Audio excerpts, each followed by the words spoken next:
Award-winning financial journalist, writer, TV presenter, and master facilitator, our first speaker is certainly no stranger to the South African audience. He hosts The Money Show each weeknight on Radio 702 and Cape Talk.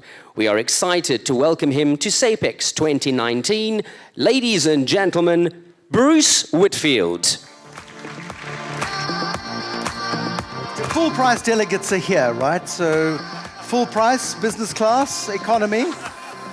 Hello, Kulula. Morning, everybody. There are people from 28 countries here, and my job is to explain this place. Think of Donald Trump with a bag full of jelly beans and 2 liters of Coca-Cola, and up it 500 times. Welcome to crazy. South Africa is a complicated place, and for those of you who are here for the first time, and for those of you who are here wondering why you're here, my job today is to try and explain to you the place, and this is our place, a happy place, on the edge. This is where we like to be as South Africans, on the edge. Why step back 1 foot from the edge of chaos? Because then we wouldn't be in our comfortable place. For the last, I don't know how many centuries, South Africa almost permanently at the edge of chaos. Economic, political, social chaos. And I have to try and explain our politics to you. This time last week, the National Executive Committee of the African National Congress, the governing party with a smaller majority, virtually every single year since Thabo Mbeki in 2009 won 69% of the vote, every single year we've seen a contraction as the ANC has lost its dominance in South Africa, and we've seen the resurgence of political parties, opposition political parties, and it's an interesting place to be. But last week, Ace Magashule issues a tweet just after the National Executive Committee of the meeting of the ANC to say, okay, we're now going to change the mandate of the Reserve Bank because that's what we decided we were going to do at the elective conference in 2017. And no sooner did he do that than Twitter's civil war broke out, which is like a bunch of dogs that have had all their teeth pulled out going into a fight with each other. And it's very noisy, but ultimately not fatal. And the president, I don't know where he was lying low and sort of look on his Twitter feed going, oh, why did I do this? I'm worth billions of rand. I can have all the buffaloes I want, and I've got to deal with this crap. And I'm sure he used bigger words than that. And by Thursday, the top 6 of the ANC met, and they issued a statement. And no sooner had that statement come out than Ace said another one. Whoa, boom! And it was, we fundamentally are crazy. I think that's what he said. And within 2 minutes of him issuing that tweet, political reporter Ranjeni Munsami came out and said, watch here, within 20 minutes he's going to say, oops, somebody hacked my phone.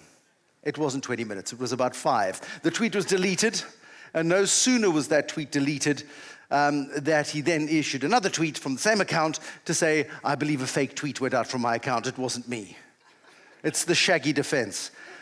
I don't know what is happening in politics in South Africa. Last night, the president went overseas. This is not the president. He was the president. Last night, the president, Cyril Ramaphosa, went overseas. And for those of you who didn't notice, we'll do it again, just so that you can see the change. There we go. You see there? This is your president, ladies and gentlemen. His name is Didi Mabuza. Who knows what Didi stands for? Pardon? No! I was at an event last year at the other convention center, which you don't mention here. And I was sitting next to Nouriel Roubini, a top economist in the world, and Pravin Gordhan over there. It's like when Richard Branson was telling me how he'd introduced the Dalai Lama to Nelson Mandela. And I said, Richard, don't name drop. And he said, you shouldn't either. So there I was sitting next to Nouriel Roubini, and there was Pravin Gordhan, and there was a political analyst on stage, telling what political analysts do, which is guessing. And he came up with that DD joke, and he went, no, not David, dodgy. And then everything moves in slow motion. I immediately, as soon as I hear dodgy, I go, boom. I look past Nouriel, who looks at me a bit confused, because I want to see what Pravin's reaction is going to be. And Pravin is staring straight ahead. He's like completely focused on nothing. Because what happens on stage right then is just terrible for him and for everybody around him. And dangerous, says the guy on stage. And Pravin is there. And I am looking at him, and Nuriel's going, what the hell are you people doing? And eventually Pravin, it's probably half a second later, but it felt like 5 minutes. Eventually he turns around and goes, it's true.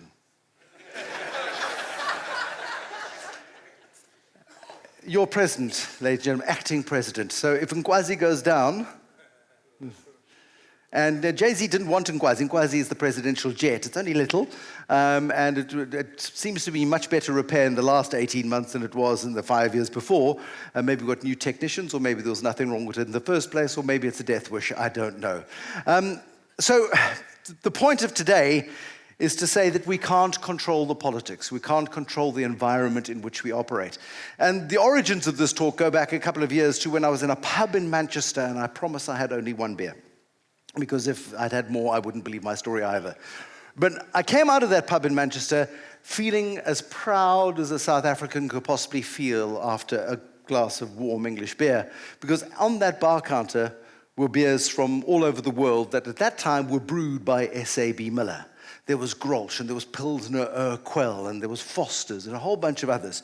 And out of the 20 beers in the pub, 7 or 8 were S.A.B. beers. And I walked out thinking, how wonderful is it that here's the South African company that just 25 years ago sat at number 2 Jan Smuts Avenue making Castle and some Lion, and then Olsen's for a bit, and that was it. That was all they did, and some Black Label.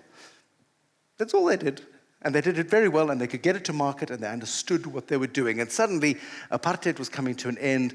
We were no longer the pariah state that South Africa was, and SAB seized the opportunity, bought up African breweries all over the continent, went into Eastern Europe, and competed aggressively head-to-head with the biggest brewing companies in the world, and for a while was the biggest brewer in the world until Anheuser-Busch bought InBev. They became AB InBev. They bought SAB. SAB no longer exists. Sad story, happy shareholders. But as I was sitting outside contemplating all of that, still a white truck comes down the road, trundling down the road past me. I go, hey, look, it's one of Brian's trucks. It's a Bidvest food services truck before Bidvest and Bidcorp split. A little Bidvest food services truck. It's like, no ways. SAB in there, Brian's frozen food down there, Nando's. Come on! What the hell is going on? Had I been in London, I could have had that same experience and gone onto the London Underground and been surrounded by zebras. But I wasn't in London. But the point is that something as incredible has happened in the last quarter century in South Africa, and a lot of pent-up energy, a lot of frustrated energy, a lot of constrained energy has been released on the world, and we're all beneficiaries of that as a result of some incredible South African businesses that have been built up over the last couple of decades. People who have been able to look through noise, people who have been able to navigate noise, people who have been able to look through the chaos and find the opportunity that Sun Tzu was coaching his armies on 3,000 years ago. But here's our reality. For those of you, I understand some of you from Kenya and other places, coming through into Cape Town and seeing South Africa's townships, seeing the informal settlements and being appalled by it, as you should be. Many South Africans are almost blinded to it. But here's the biggest crisis that we have.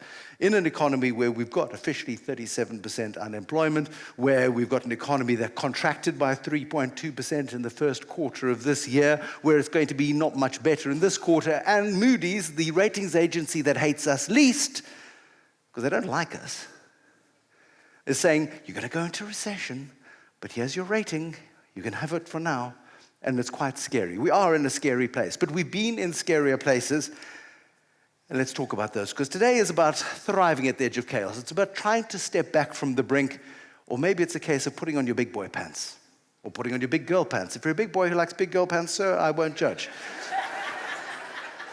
Weekends only, and conferences are very tolerant places.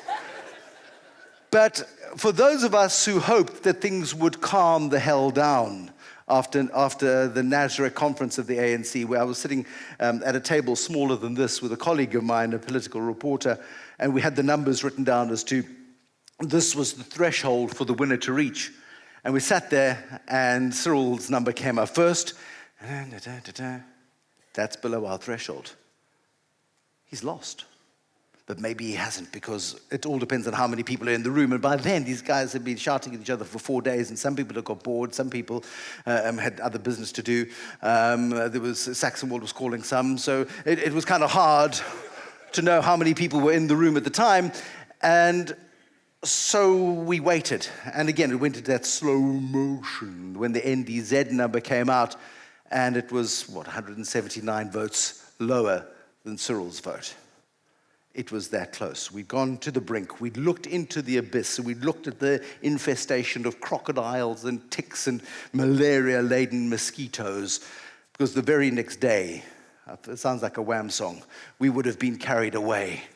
Moody's would have downgraded us immediately, and we would have been cast into the abyss. And frankly, you probably wouldn't be having a conference today, because I don't know where in the world supply chain would be. Really, I mean, we came that close, and it's possibly the closest we've come to proper chaos since the assassination of Chris Hani in 1993. For those, 93. And for those of you who remember that Easter weekend, that was more terrifying than where we are right now. We've been through many, many terrifying phases in our lives. Nazareth was a good one. Nazareth was close. We then pull back from that, and we go to a period of, remember the first quarter of last year was Ramaphoria. It was like kind of cool. It was World Cup, and Bafana had won Kosafa again, and it was like we were living in La La Land, and the Springboks were going to win, and the Proteas were going to go to England, and then, no, okay, let's not ruin it completely. But there was this Ramaphoria. There was this phase where we actually felt like maybe we can pull this back. And then we went into a period of Rama reality. And people started like shouting, throwing things at each other again, and it was all a bit crap. And now we're in Rama, what the? Because truly, we don't understand fully from outside an organization that is deeply, deeply fraught as to how this is going to play out. So can we put that organization aside for a moment and just talk about what is possible? Here's a great quote. It's about 80 years old, and it's one of the most depressing things I've ever read. South Africa is that peculiar kind of place where things are never as bad as they could be, but never as good as they should be. Jan Smuts, the Thabo Mbeki of his day, used to fly around the world a lot and not really focus much on what was going on at home. Incredibly bright, incredibly gifted intellectually, but a lousy politician, as it turns out, because he was so busy traversing the world after World War II, after making best friends with the royal family and Winston Churchill despite the World War, that he forgot what was happening at home and allowed the Nats in through the back door. 1948, apartheid. Proper chaos, 45 years of degenerate politics in South Africa. But it's quite sad that today that quote is as true as it was back then. So how do we fix it? Quick history lesson. If you look at that is the JSE top 40 on the day that Nelson Mandela was released from prison. I just chose that day for the hell of it. If you look at it, most of you are too young to remember, but there are some who go, oh, I had some deel kraal. Oh, it was a beautiful thing. It paid a dividend of 10%. I miss those days. Those are the only companies on the top 40 that still exist today. Because 23 of these guys were gold mining companies. More than 30 of them were resources companies. There's been a huge amount of consolidation over that time. In some places, the gold has run out. But yeah, those are the only ones that still exist, and those are the only ones that are still on the top 40 of the JSE. For a while, Anglo-American looked like it wouldn't be there much longer either, but they're back. This is the top 40 of the JSE today. And this is the story I want to talk to, because these are guys mostly who started in the last 25, 30 years. And so when I came back from that visit to the pub in Manchester, I decided to go on a road trip and go and find some of the original disruptors that South Africa had at this change from South Africa's apartheid era to democracy, and say, how do you grow in chaos? How do you manage to navigate a really difficult environment? Because these guys were either didn't exist or were absolutely tiny. I mean, Capitec hadn't even been dreamt about by then. The cell phone companies were hardly dreamt about. Because the world is startups. I like this so much. Look, opening doors. Look, boom. Open doors. I love that slide. Those are the garages in which those great businesses were founded. and were started in. I was going to go to the garages where South Africa's great startups happened, but people have built walls around them. So it's kind of awkward. You can't really, and nobody wants to look at pictures of walls, unless you're Donald Trump. Cheap and nasty. Right, 5 investment options. What if I said to you, I'll give you 10,000 Rand in about August 1996. And I'd invite you to invest in all the money in one of the 5 following assets. Into a company run by then a 66-year-old guy who probably should be retiring, but he seems to have a bit of energy, Berkshire Hathaway. Into an index that is in the world's biggest economy. It's a thriving place. There's lots of technology companies going, and things are going well. There's a guy using this thing called the internet. Remember, it's 1996. Take yourself back. And internet in South Africa is a dial-up modem, and pages don't look like this. Pornography was never much fun. What you laughing at? Some of you going, what's the internet? A guy selling books on the internet at Amazon.com. He might make a go of it, but he's spending other people's money really fast. Goodness knows whether he's going to survive or not. Or on the JSE, on an index, in a country where the government of national unity has fallen apart, where things are getting a little bit edgy. We won the World Cup in 1995, and it felt lacquer, but it's a bit edgy. Or do you invest in a startup, a South African startup, for a guy in Stellenbosch who don't speak the English so delicious, who just got fired by his best friends, who's got a reputation for being a bit difficult? Do you invest in Yanni Mouton? Where do you put your 10,000 Rand? Now, let's give you some context on 10,000 Rand, because it's important, I suppose, to get a picture. It was the dollar, 3.65 Rand. Those were the days. But it was $2,741, so a nice lump of dollars. Because you've got to look at Rand returns and dollar returns, of course, to make this a bit more realistic. Now, these growth rates don't necessarily relate to those particular assets, but those are the compound annual growth rates that you would have got from those assets over that period of time. So one of them grew at 12%, one grew at 9%, one grew at 36% every year for 26 years, one grew at 10%, and one grew at 31%. Where have you put your 10,000 Rand? Because now you're changing your mind, and you're kind of wondering. One index did twice as well as the other. You've got twice as much money out of that one index than you did out of the other one. One company gave you 3 times as much. And now you're quoting Clint Eastwood to yourself, and you're going, am I feeling lucky? Punk? There's a generation gap thing here. Anyway, that's fine. But still, I'd like to say punk. So where did the money go? Now, you would have done quite nicely if, out of Berkshire Hathaway, you would have got a 10% compound annual growth rate, so your 10,000 Rand grew to $26,000, or in today's money, 370,000 Rand. Berkshire Hathaway, smartest guy in the world, richest guy in the world, made lots of money.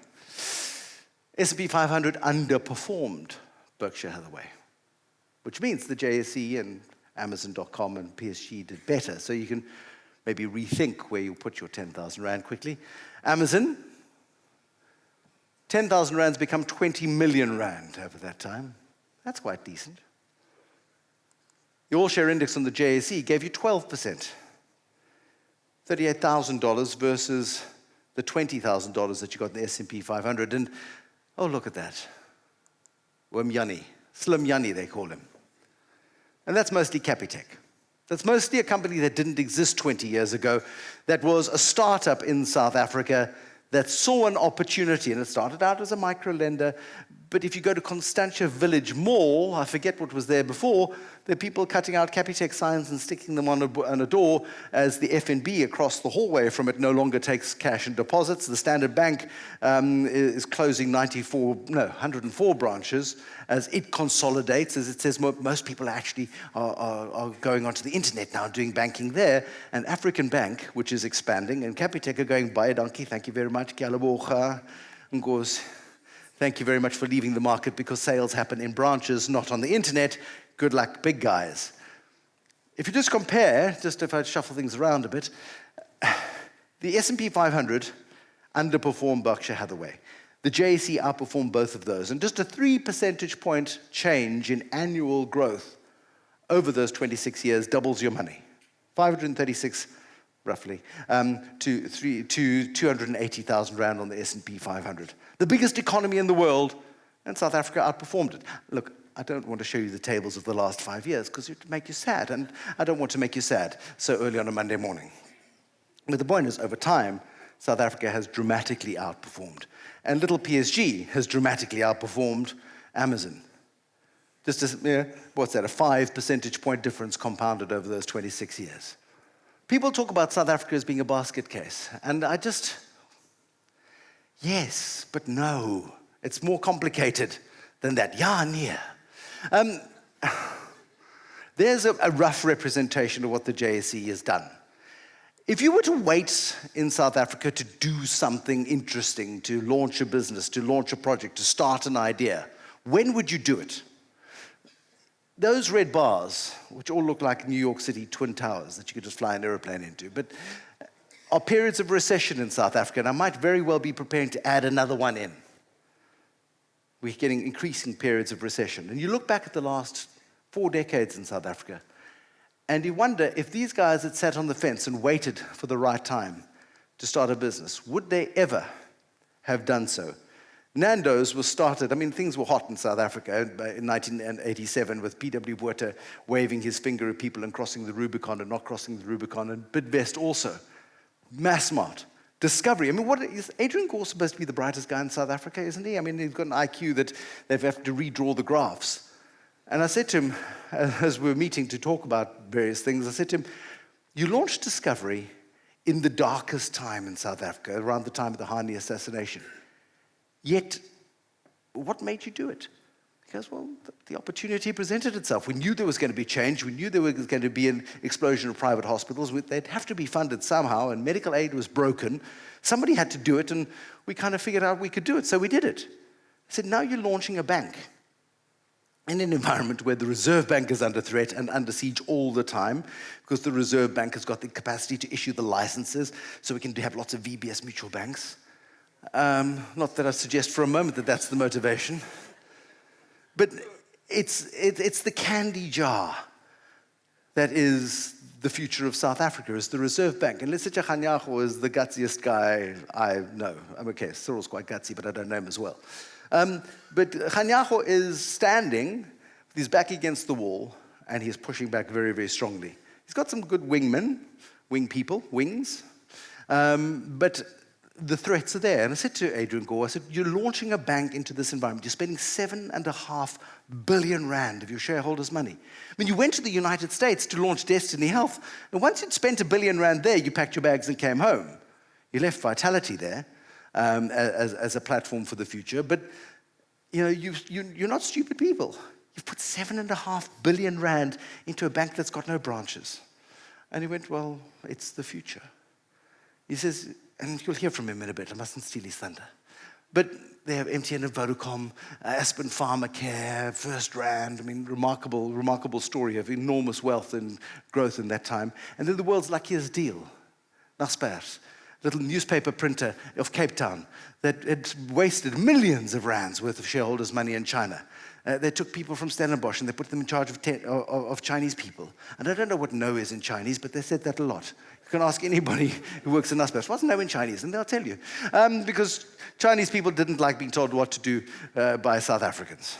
But what they did do right was one day a guy called Pony Ma walked into the office and said, if you've got $32 million, you can have a third of my company. It's going to be big one day. And they went, oh, well, in for a penny, in for a pound. They gave him the money. And now it's worth trillions. It's an extraordinary story of success and much of the JSE's growth. Well, just to give you an example, who's 58-ish? I don't want to pick on anybody particular. 58-ish. You don't look 58. Not in this light anyway. What's your name? Your name. You put your hand up. Ruben. Hello, Ruben. This didn't happen, so don't get excited. Okay? T's and C's apply. Past performance is no guarantee of future performance. Besides, you never had any performance. But baby Ruben was in his crib one day in 1961. And H.F. Verwoerd had just taken South Africa out of the Commonwealth.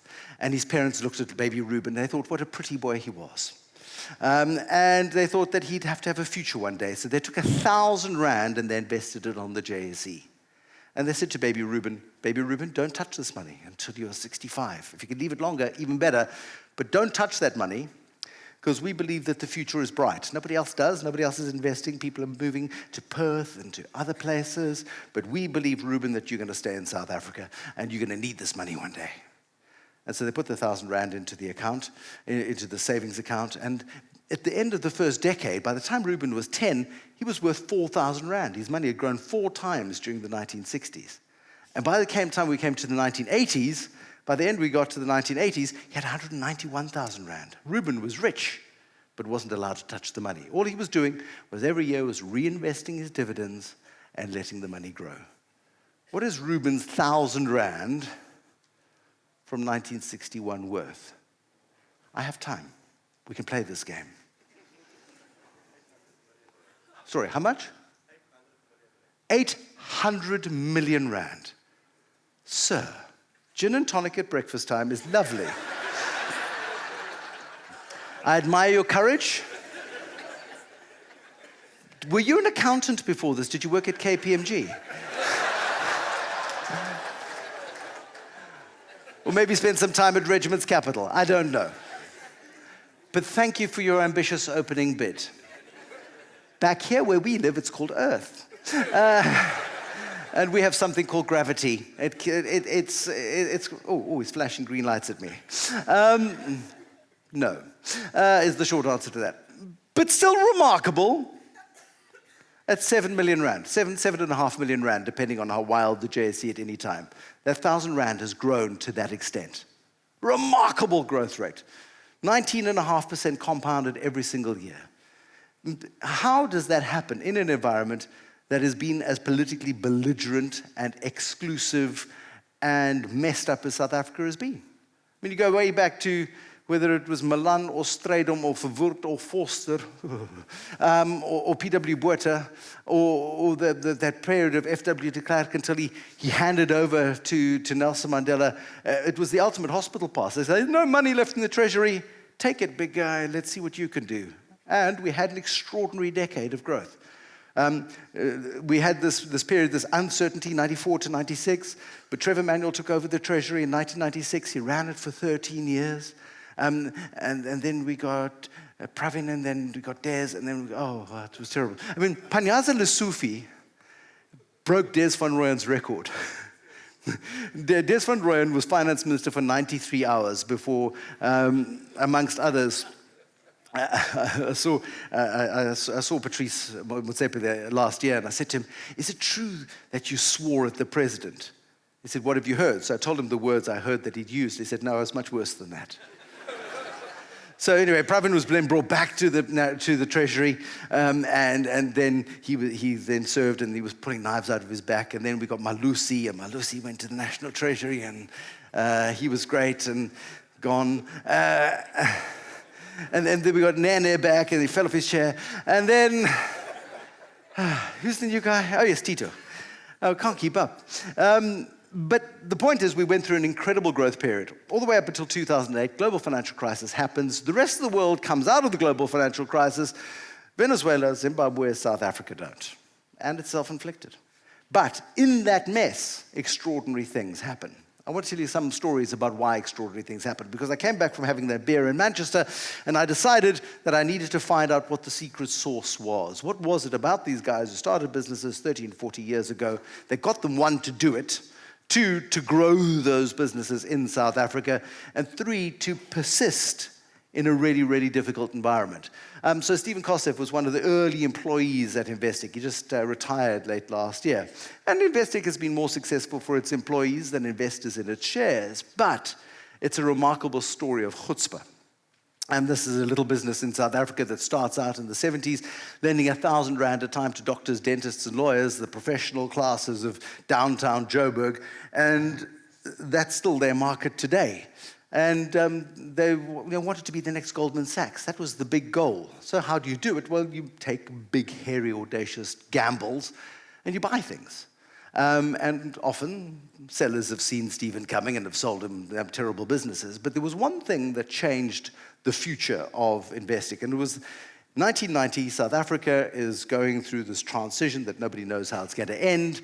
F.W. de Klerk has asked white South Africa, do you want to carry on or do you want to stop and then we'll see what happens, or are you willing to go with the process? White South Africa, 68% of white South Africans vote yes in the referendum, and the process continues. But Stephen Koseff, a couple of weeks before that vote happened, gets a call from London.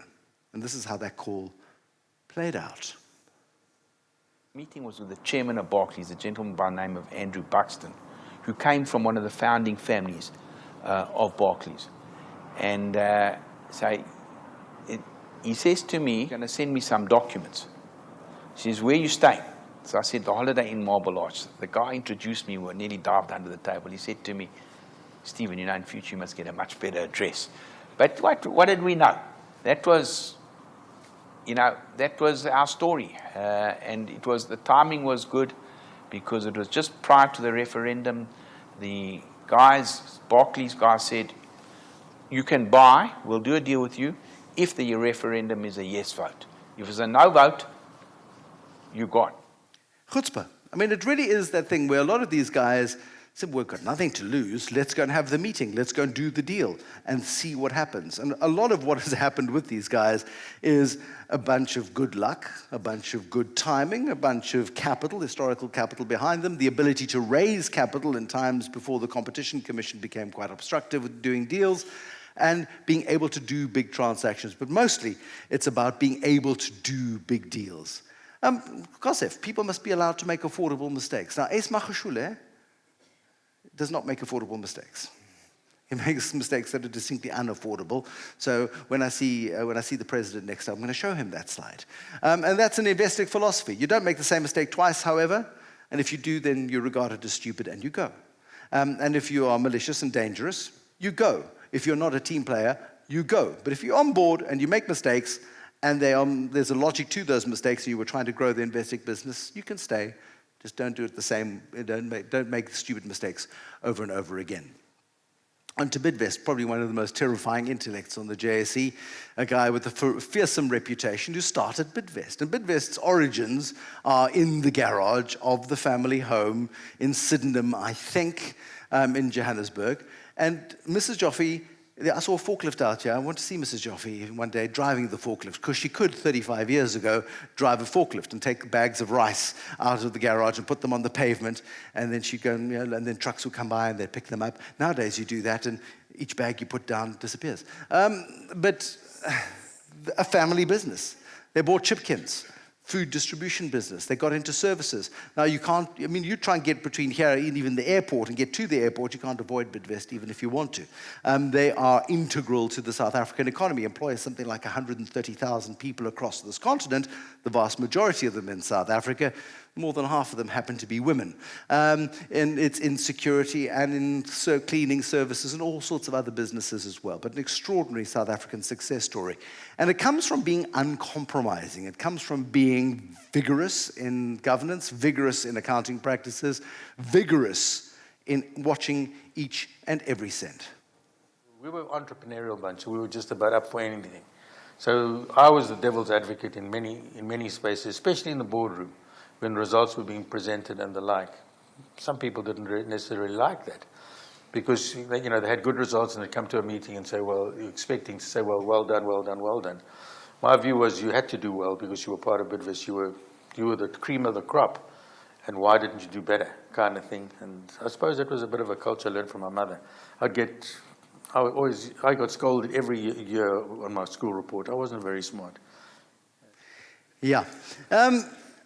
What's also extraordinary about these guys who are now in their 60s and 70s is they all defer to mum.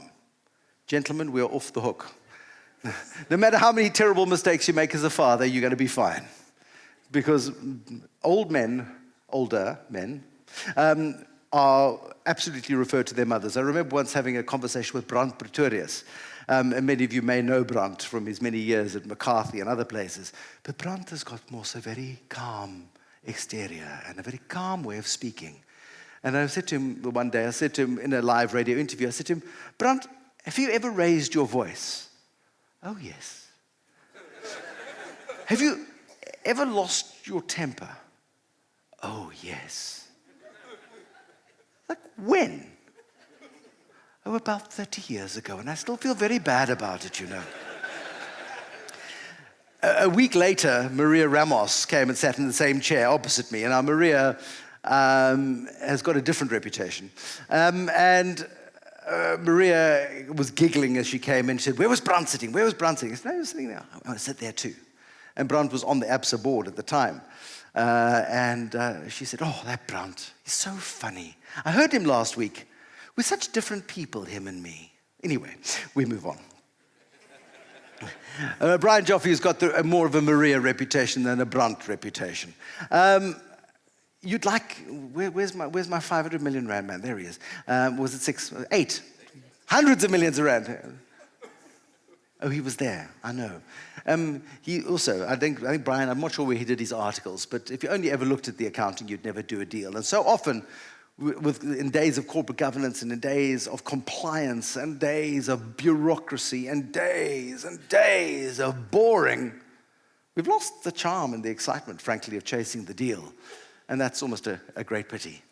On to Discovery and Adrian Gore and the conversation that I relayed earlier about, are you completely mad about starting up a bank in such a hostile environment? And this is one of my favorites. There isn't Armageddon you should be building. I mean, it's an obvious conclusion, you agree? I mean, if people are worried, asset prices, price of opportunities are typically undervalued. So if you can, you should either be building or buying or whatever it is. So that strategy only doesn't work if there is Armageddon. If there isn't, you always will be better off. So I've kind of, I can feel it emotionally, is separating out the short-term noise, it's, deafening and whatever, from long-term strategies. So taking the road less traveled is always a basis for success. I mean, I believe that I believe that intellectually. How can you be successful doing what the other, by definition, success is delta to the mean, you know what I mean? So how can you be successful following, it's very hard. I give my kids that advice. Don't pursue something that's going to be take the road less traveled. You're not going to make it if you go where everyone else goes. So I believe that intellectually, but I guess intuitively, that's how I feel. Yeah, the Gore kids go, what? We own 10% of Discovery. We never have to work again. And if somebody in supply chain came to you and say, why are we a week late? Oh, no, I took the road less traveled. Don't do that literally. If you don't mind. All you take away from that is, if it's not Armageddon you should be building, and again, we all have a different Armageddon scenario, don't we? Your Sunday afternoon braai experience determines your level of Armageddonness, how you're feeling about Monday morning. No, I went to a braai yesterday, we're doing nothing ever again. Actually, we're going to fire everybody and go and kill ourselves. Don't do that. It's not good. If it's not Armageddon, you should be building. And it's a wonderful little life lesson from Adrian Gore. The first round guys also. Paul, Laurie, and GT. Ferreira. If you haven't listened to the Solutionist Thinking podcast series, which I happen to present, but it's still worth it, I promise, because I get some really good guests on. And Paul, Laurie, and GT, the first time ever that all three of them were around the same microphone at the same time. And it was such brilliant fun learning how three guys who literally, when they started out, did not have the money, and I've had this confirmed by them and by others, they didn't have the money for a photocopier. And they would go upstairs from their RCI building, Rand Consolidated Investments, and they would go upstairs to the guys upstairs. They had a photocopier, and they paid 10 cents a page or whatever it was to make the photocopies. And I think they photocopied both sides. And they were just really cautious, and they started out. but today, billionaires in their own right, and doing different things. GT is doing mysterious things. Paul Harris is involved in wine farming like GT is, and he's one of the directors at RAIN, which is Michael Jordan's new project to bring Wi-Fi to everybody on 5G. And then, of course, Laurie Dippenard has moved offices out of First Rand to a place in Bryanston, which is like a mini art gallery, and it's fabulous. And running the family office, if you like, of the Dippenard family. And perspective is a useful thing to have at this time. So I'm sitting with Laurie, and he goes, you know, when you go to the Everard Reed? I said, yeah, I've been to Everard Reed. And you spend R1 million on a painting. And then he saw confusion on my face. And so then he revised. He says, oh, sorry, yeah, no. You know, when you go to Everard Reed and your wife spends R1 million, no. He says, okay, no, all right, sorry.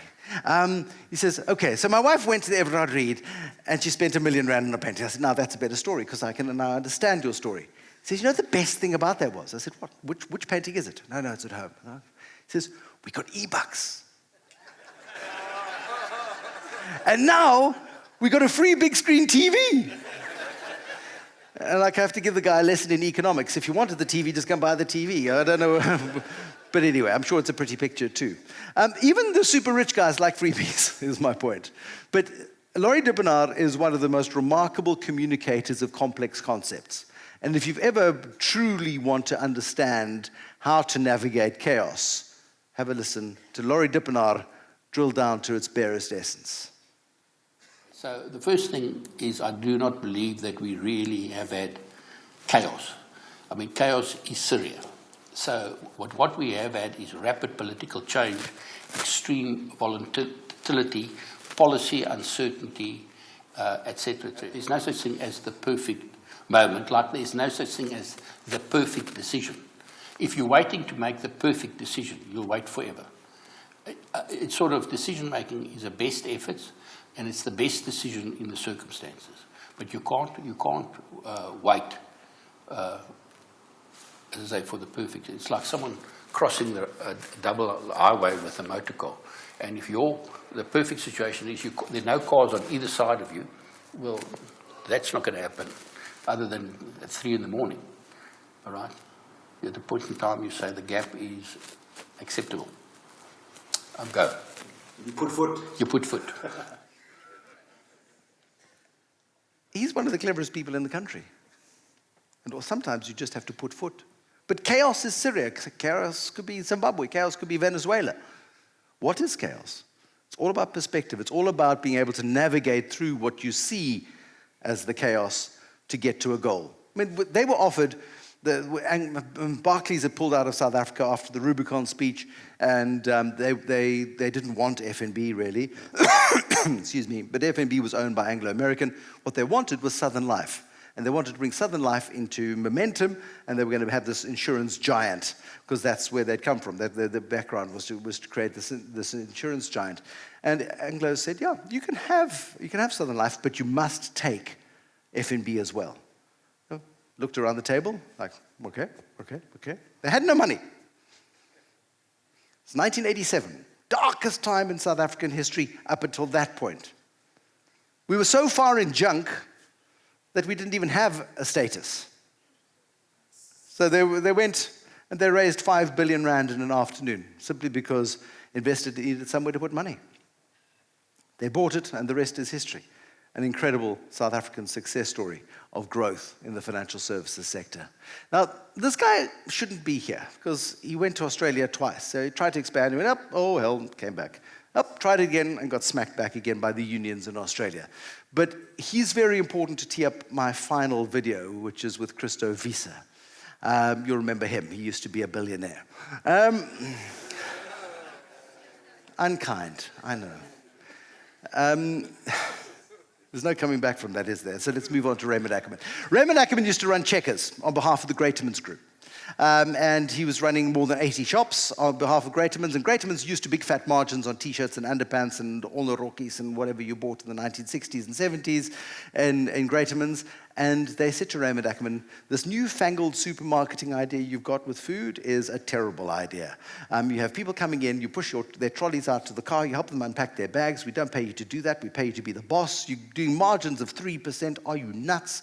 On Monday mornings, from now on, you'll go and meet with your competitors, you'll fix prices, and you'll expand your margins to 20% because that's what we want.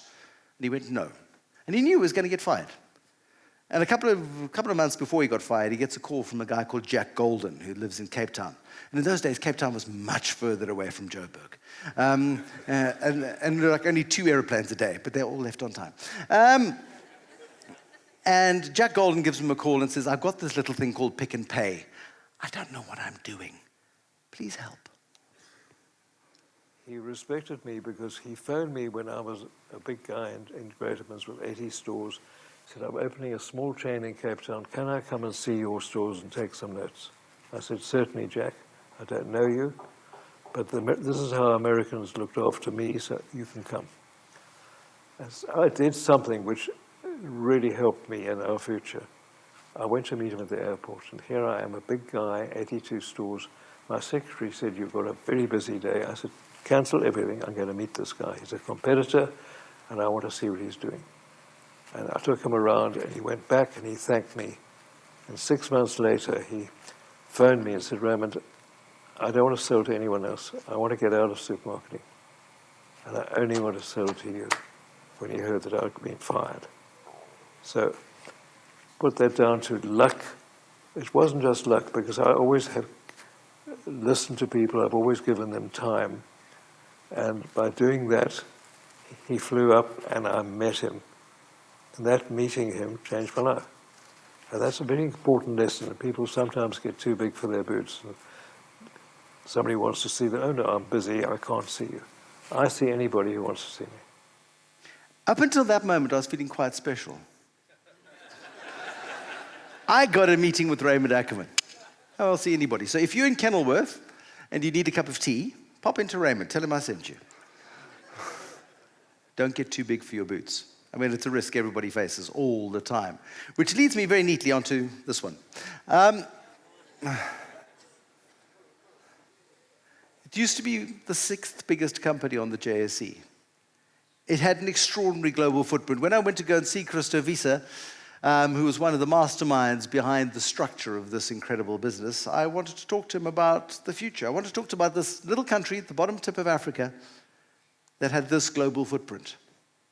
I mean, that's impressive. Come on. I mean, Pep & Co. and Pepco, so Pepco in the UK, Pep & Co. in Eastern Europe, that started in DR as one winkel. It wasn't a shop, it was a winkel. And it has expanded across Southern Africa and is expanding to other parts of Africa. And that concept then taken of basically providing dignity and affordable clothes to poorer families. Going through Eastern Europe, huge market in the United Kingdom, in places where you think you couldn't trade successfully. The 2nd biggest furniture retailer in Europe after IKEA through Conforama. Hell, it's a good story. And 1 week later, all hell breaks loose.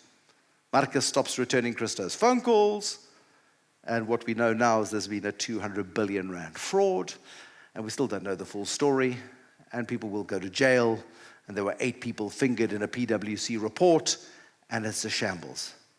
On the day I saw Christo, literally a week before, in Brackenfell, wearing his ShopRite jacket, you'll see, having this conversation with him, saying there are reports coming out of Europe that all is not well.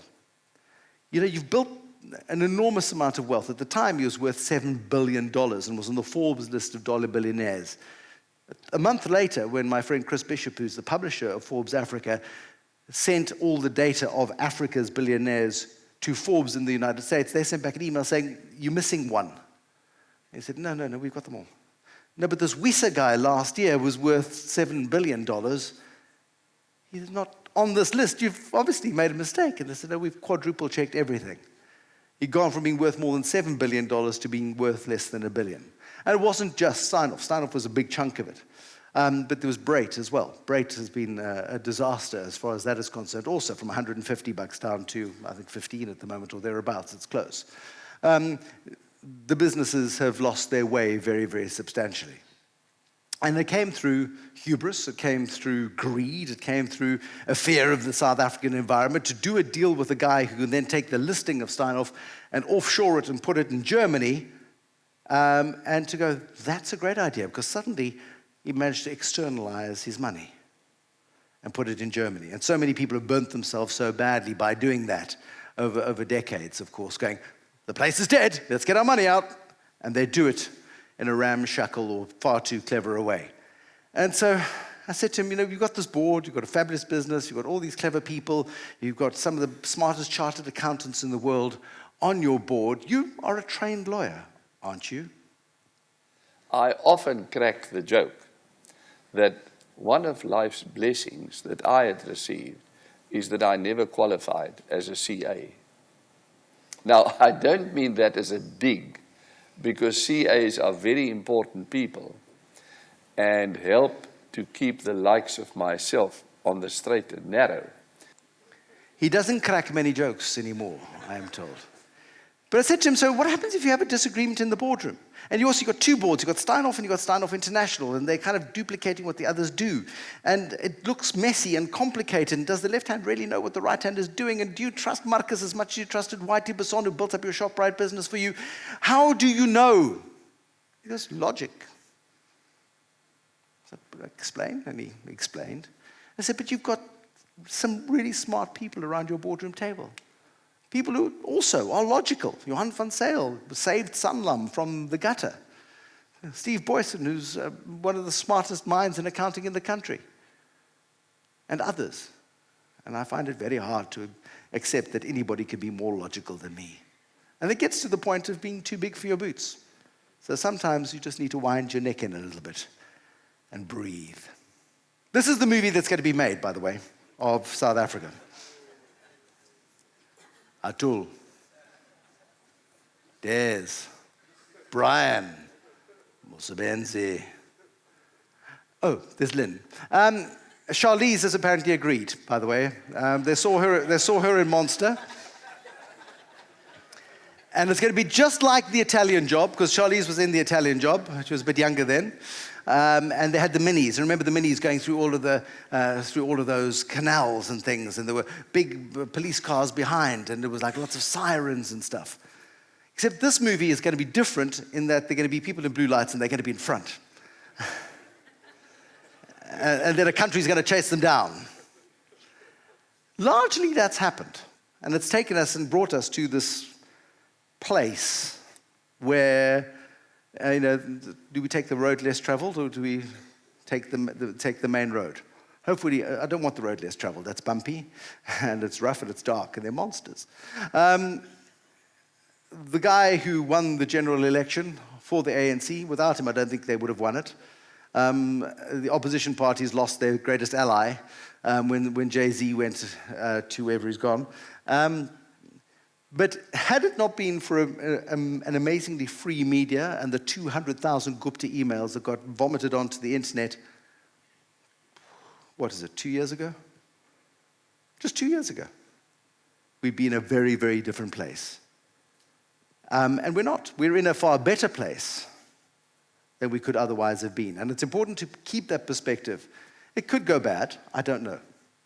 But I look at the way and the trials and tribulations that these guys have navigated through much more difficult times, much more dodgy individuals, and I go, there's a resilience. But there are warning signs, very clear warning signs. 37% unemployment, over 50% youth unemployment. We need to get moving. We need to get building, we need to get growing. And we're not getting enough of that messaging coming through. The president is at the International Labour Organization in Switzerland today talking about decent jobs. And it's just like, please, can we just get some jobs? Any jobs. Horrible jobs. World's worst jobs. Anybody wants one of the world's worst jobs? There it is, $20 an hour. Off you go. And that gets you some work experience and gets you on the ladder to future jobs. If we just stop doing politics and we start doing business and we start implementing as one of the most successful telecoms entrepreneurs on this continent will talk about. It's like, stop thinking about visions and plans. I mean, I spoke to a board member at SAA on the radio on Friday night, saying, okay, so we've got this turnaround plan. I was like, dude, you've had more turnaround plans than you've had CEOs. I don't know. Why don't you just shut it down? Just close it down and say, sorry, we tried. Because we have vision, and we have plans, and we have strategies, and we have conferences, and we have discussions. But if we can't keep the lights on, and we can't create an environment in which good people like yourselves want to grow and can grow, then it's not so lucky anymore. But the tide has turned. But with tides, they sort of ebb and flow somewhat. It is noisy, it is difficult, it is dangerous. But if all of those guys whose videos I showed you now had held back in the 70s and the 80s and the 90s, we wouldn't be where we are today. So just put on your big boy pants, put on your big girl pants, put on both, carry a spare pair in your pocket, I don't care. But please get started. Thanks, everybody. Got a book on that?